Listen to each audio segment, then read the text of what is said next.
Buen tiempo familia, ya sea en la mañana, ya sea en la tarde, ya sea en la noche. Hoy es un día bueno, especial. Seguimos con la miniserie devocional. Estamos en la semana número 4 del Reino en Fe y Vida, después de la resurrección de nuestro Señor Jesucristo, previo a los 40 días de la ascensión de nuestro Señor. Hoy es el día 25. Y en el día 25, previo a los 40 días de la ascensión de nuestro Señor, el título de hoy es mayor importancia en lo eterno que en lo temporal.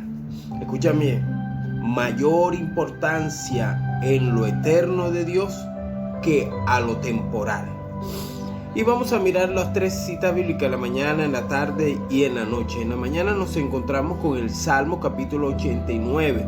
El salmista es maravilloso. Habla del pacto de Dios con David. Es maravilloso todo el Salmo 89. Un salmo muy especial, muy mesiánico, muy de poder. Y vamos a exaltar los versículos 9, 10 y 11. Dice así: tú tienes dominio sobre la braveza del mar. Cuando se levantan sus olas, tú las sosiegas. Tú quebrantaste a Rahab como a herido de muerte. Con tu brazo poderoso esparciste a tus enemigos.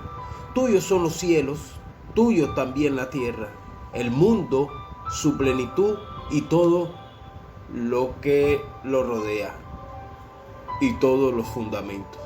Maravilloso lo que es este salmo. Vamos a mirar qué nos quiere enseñar nuestro amado Salvador, el Señor. En este salmo vamos a exaltar.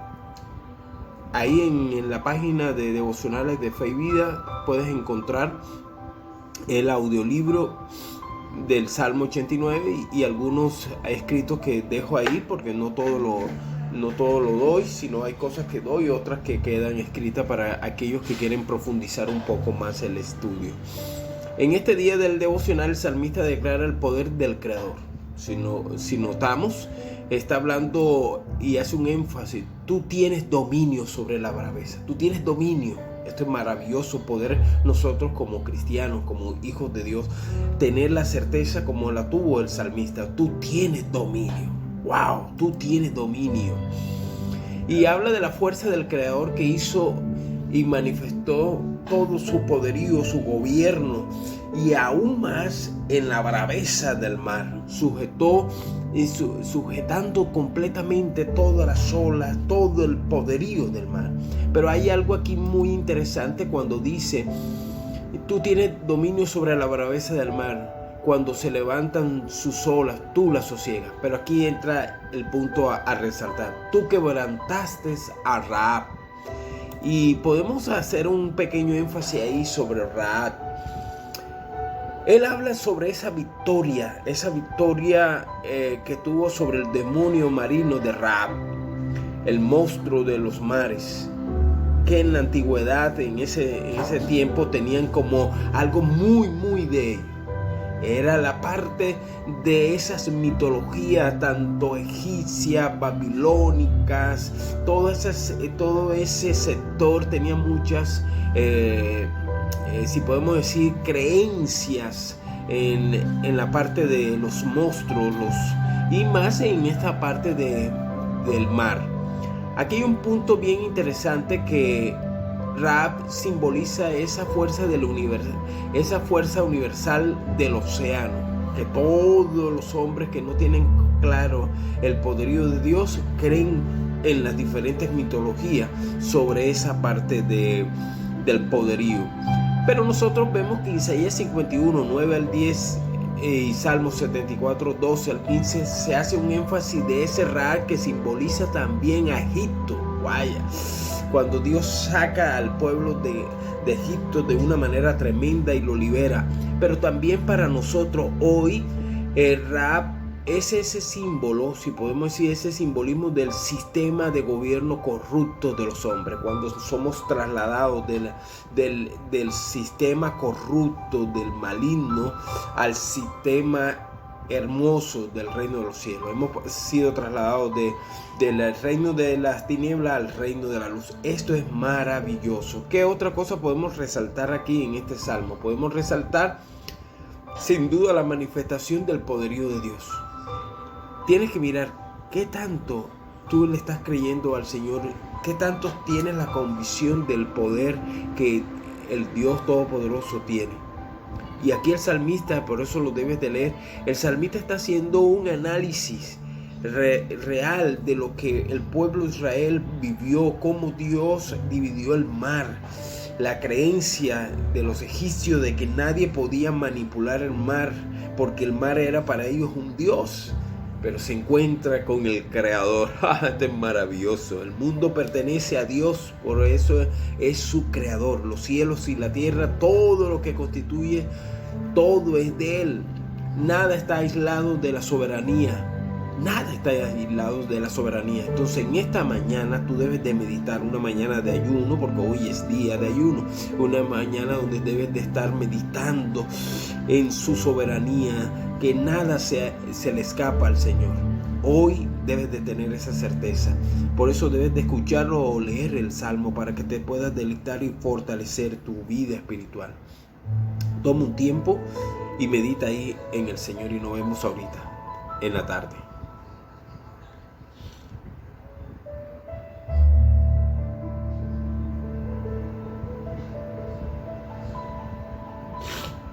Ok.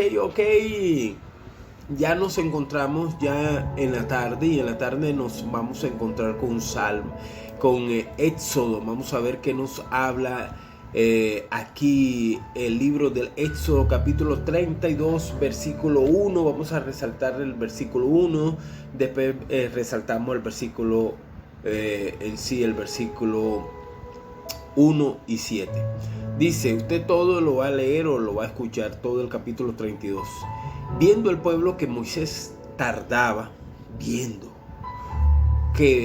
el pueblo que Moisés tardaba en descender del monte, se acercaron entonces a Aarón y le dijeron, levántate, haznos dioses que vayan delante de nosotros, porque a este Moisés, el varón que nos sacó de la tierra de Egipto, no sabemos qué le haya acontecido.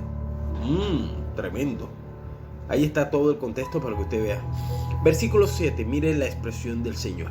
Entonces Jehová Dios dijo a Moisés, anda, desciende, porque tu pueblo que sacaste de la tierra de Egipto se ha corrompido. ¡Wow! Tremendo. Vamos a ver qué nos quiere enseñar el Espíritu Santo a través de sus sagradas escrituras. Vamos a resaltar muchas cositas. Hay otras que estarán ahí para que usted las pueda leer en su estudio personal. La tendencia de Israel a la idolatría se manifiesta en toda la historia de la salvación de la humanidad. En toda la historia de la salvación de la humanidad, desde que comienza hasta nuestros tiempos, siempre se ha hablado sobre esa manifestación y sobre la tendencia a la idolatría. Ahora, el pueblo escogido de Dios también cayó en esa idolatría. Una y otra vez caía en idolatría. Los pueblos que rodeaban cerca a Israel eran politeístas, paganos, adoradores de diversos dioses con las supuestas fuerzas de la naturaleza. Ellos tenían ese pensamiento mitológico de creer que cada manifestación de la naturaleza era parte de un dios. Tremendo. Ahora, especialmente en Egipto, ellos vivieron esa parte de la idolatría y más de la zolatría, que era toda la idolatría a todo lo que era la manifestación de los animales. Tenían una manifestación exuberante. Y los hebreos o los israelitas sin duda que habían asistido como espectadores a las grandes procesiones y manifestaciones devotas de honra a aquellos bueyes que era Apis, el dios buey, o a la vaca Hathor. ¡Wow! Eran símbolos de la luna, también entraban a hacer simbología de la luna y a manifestación de idolatría. Tenían pues una manifestación influenciada y propensa a la idolatría, siempre a la adoración, tanto a lo natural creado por Dios, animales, seres humanos. Dios llama a Israel que se abstenga a la adoración a otros dioses. A la bandera del mandamiento está en Deuteronomio. Mire esa bandera, una bandera donde Dios dice en Deuteronomio capítulo 6 versículo 4: escucha, oh Israel, el Señor es nuestro Dios, el Señor uno es. Amarás al Señor tu Dios con todo tu corazón, con toda tu alma y con toda tu fuerza. Y esta palabra que yo te mando hoy estarán sobre tu corazón. Maravilloso, maravilloso. Tal como Israel, hoy la humanidad es más vulnerable a la idolatría.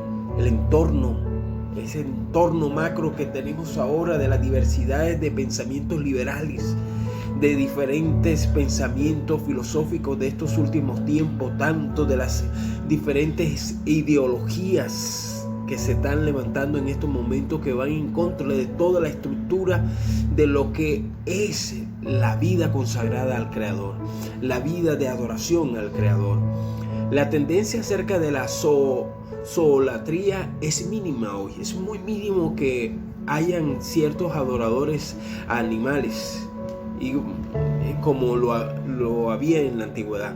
Pero hoy va más allá la mega idolatría, porque la idolatría de hoy está desde el comienzo del pensamiento liberal, el pensamiento de ideología, de diferentes clases de ideología, de género, de ideología política, ideología de diferentes, que van en contra de todos los preceptos de nuestro Señor y Salvador. Pero hay una idolatría que está marcando tanto al creyente como no creyente, y esa idolatría de los hijos. Hay hombres y mujeres, padres y madres que tienen una idolatría a los hijos. Idolatran a los hijos porque es la carta de salvación para su vejez. ¡Wow! Tremendo. La idolatría a los hijos, a los hombres, a las mujeres. Lo ilícito es idolatría hoy. Los grandes artistas, idolatría a los grandes artistas. La tecnología, se idolatra más la tecnología. ¿Y qué decir de la ciencia? La idolatría hoy de la ciencia. La ciencia, entre más la ciencia aumenta, más idolatría hay hacia ese concepto de ciencia. Es decir, adoramos más lo temporal que lo eterno de Dios. Y esto es lo que yo quiero que hoy puedas comprender. Hay mucho que hablar, pero en esta tarde podemos decir que nuestra tendencia sea adorar siempre al Dios Todopoderoso, adorarle en espíritu y en verdad. Como creyentes nos debemos de cuidar de caer en las trampas de la idolatría de estos últimos tiempos. Idolatramos aún los templos, idolatramos aún ciertas congregaciones. Yo soy de Pablo, yo soy de Cefa, yo soy de Apolo, yo soy. Somos de Cristo. Somos de Cristo. Tú y yo somos de Cristo. Y si todavía tú no eres de Cristo, es tiempo que tú le digas: Señor, quiero nacer de nuevo. Te acepto como mi único Señor y Salvador. Entonces, podemos concluir que hoy, es decir, adoramos más lo temporal que lo eterno. Si tú como creyente estás dándole más importancia a lo temporal que lo eterno, no quiere decir de que ahora tú tienes que vivir del aire. No, déjame decir, busca primeramente el reino de Dios y su justicia, y todas estas cosas temporales que tú necesitas mientras que viene el Señor, Él te la va a dar. Eso es lo que dice la Sagrada Escritura. Pero cerramos con Proverbios capítulo 4 versículo 23 en esta tarde, que dice: por sobre todas las cosas cuida tu corazón, porque de él mana la vida. Sobre todas las cosas guarda tu corazón, que tu corazón sea siempre saltando al Dios Todopoderoso, el Verbo encarnado, nuestro Señor Jesucristo. Nos vemos ahorita en la noche. Prepárate que en la noche está poderoso.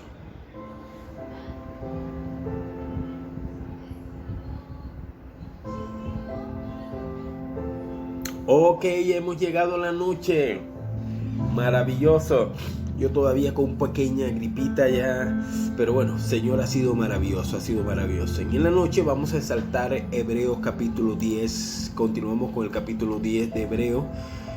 Ayer hablamos de Hebreos capítulo 10 del versículo 1 al 14. Hoy vamos a hablar de Hebreos capítulo 10 del versículo 15. Bendito sea el Señor. Hebreos capítulo 10, versículo 15 al 25. Eso es lo que queremos exaltar hoy. Vamos a mirar el versículo 23. Mantengamos firme, mira, escucha bien. Mantengamos firme, sin fluctuar, la profesión de nuestra esperanza. Porque fiel es el que prometió, que es Dios. Y consideremos unos a otros para estimularnos al amor y a las buenas obras. Maravilloso, maravilloso. Maravilloso, maravilloso poder nosotros ser ese estímulo, ese fervor para que otros puedan buscar más del Señor. Versículo 25 dice: no dejando de congregarnos. Algunos cuando se dejan de congregar es como esa sirena que hay que irlo a buscar porque está a punto de fallecer, y por eso la ambulancia va con todo para reanimarlo en la UCI de la iglesia.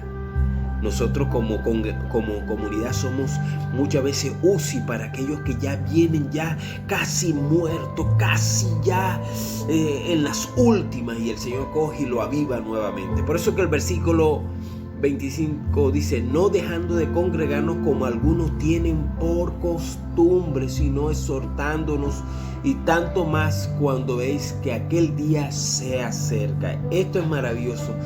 He hablado mucho sobre el versículo 25 con las cartas de los discípulos de Juan, los discípulos de Pablo, que hicieron exhortación sobre el no dejarnos de congregar. Y ahora esta carta nos va a hablar profundamente en el versículo 23, 24 y 25. Vamos a ver qué nos dice rápidamente.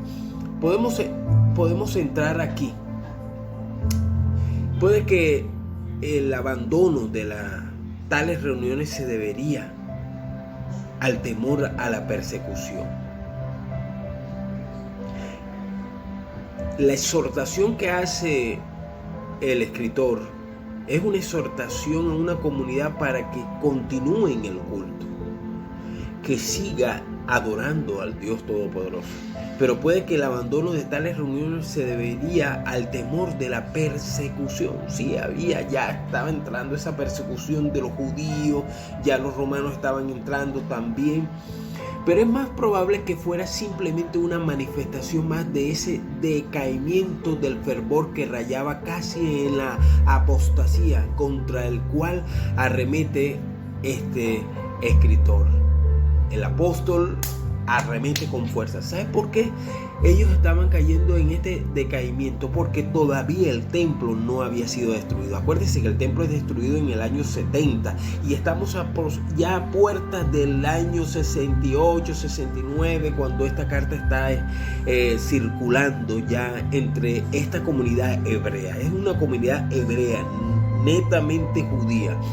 Pero ellos decían: pero si el templo todavía está ahí, y Jesús había dicho de que el templo no, ¿cómo vamos a seguir congregándonos? ¿Cómo nos vamos a congregar aparte del templo cuando todavía el templo está ahí? Y esto era tremendo. Algunos se habían decaído de una manera tremenda. Muchos de los casos de hermanos en la fe que dicen unas locuras es por la falta de una unión con el cuerpo de Cristo en la congregación.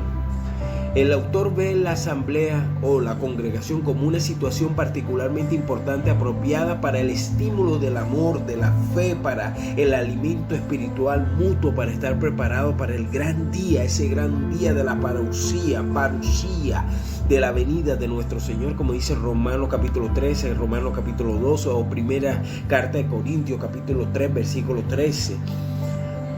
Hay pequeños en la fe en Cristo por la falta del discipulado en las congregaciones. Hay congregaciones, tú las ves grandes, pero pregunta cuántos se han discipulado.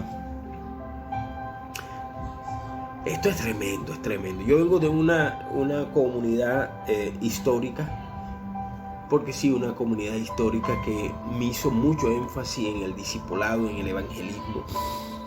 De hecho, eso fue una de las marcas que me quedó muy buena de esta comunidad de corte de la Reforma.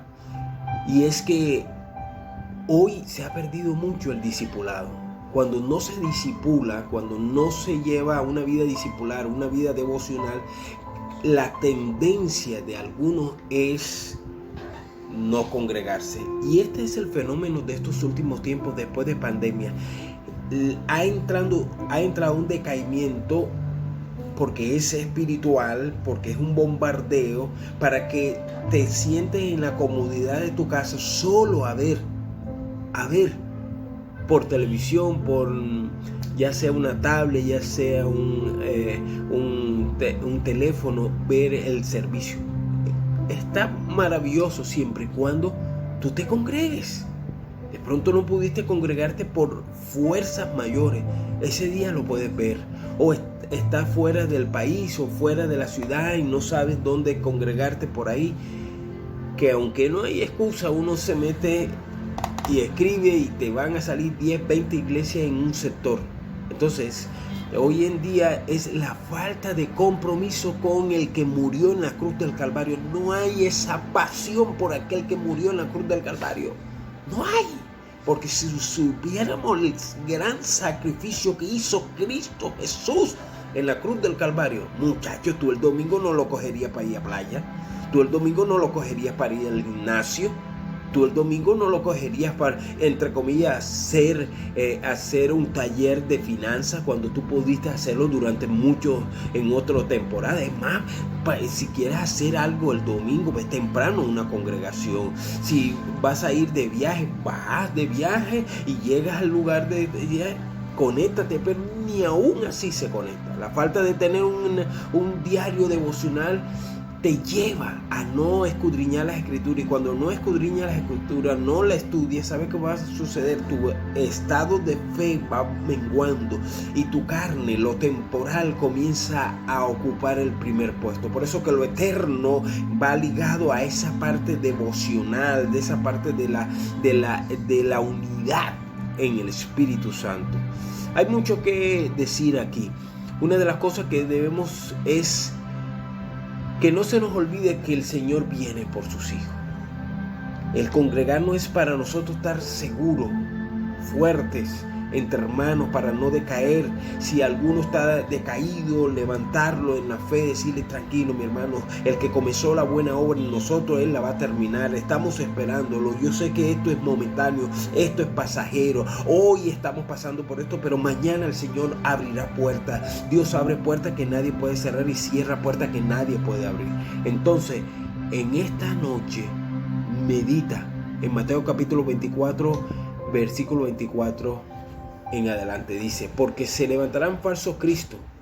La falta de discipulado, la falta de devocional de las escrituras, no devocional de una palabrita y ya, no, devocional de escudriñar las escrituras. Por ejemplo, estos devocionales como los devocionales de Charles Spurgeon, los devocionales que están, por decir, de Adrian Rogers, los devocionales del pastor fallecido hace 15 días, doctor Stanley. ¡Wow! Maravilloso. Si de pronto no quieres escucharme, escucha otros devocionales que te pongan a buscar las escrituras, escudriñarlas. Eso es maravilloso para el crecimiento de tu fe. Mateo 24 dice: porque se levantarán falsos cristos, falsos profetas, y mostrarán grandes señales y prodigios para sí engañar, de ser posible, ojo, de ser posible aún a los escogidos. Los escogidos nunca nos vamos a dejar engañar, pero el que no ha nacido de nuevo es fácil de ser engañado. Por eso es el discipulado, para lograr entender esto. Ved que os lo he dicho de antemano. Versículo 26. Por tanto, si os dicen: mirad, Él está en el desierto, no vayáis. O mirad, Él está en las habitaciones interior, no le creéis. Porque así como el relámpago sale del oriente y resplandece hasta el occidente, así será la venida del Hijo del Hombre. Mateo 24:37. Porque como en los días de Noé, así será la venida del Hijo del Hombre. Pues así como en aquellos días antes del diluvio estaban comiendo, bebiendo, casándose, dándose en matrimonio, hasta el día que entró Noé en el arca. Por tanto, velad, porque no sabéis en qué día vuestro Señor viene. ¡Wow! Pero comprender esto, si el dueño de la casa supiera a qué hora el ladrón vendría, no dejaría que entrara, velaría para estar alerta. Así es, dice claramente. Por eso también vosotros estáis preparados, porque a la hora que no pensáis vendrá el Hijo del Hombre. ¡Wow! Y con esto cierro. El obispo Agustín de Hipona, año 400, dijo: velad, en un comentario de lo que tengo del obispo Agustín, año 400, cuando todavía el cristianismo estaba en la lucha.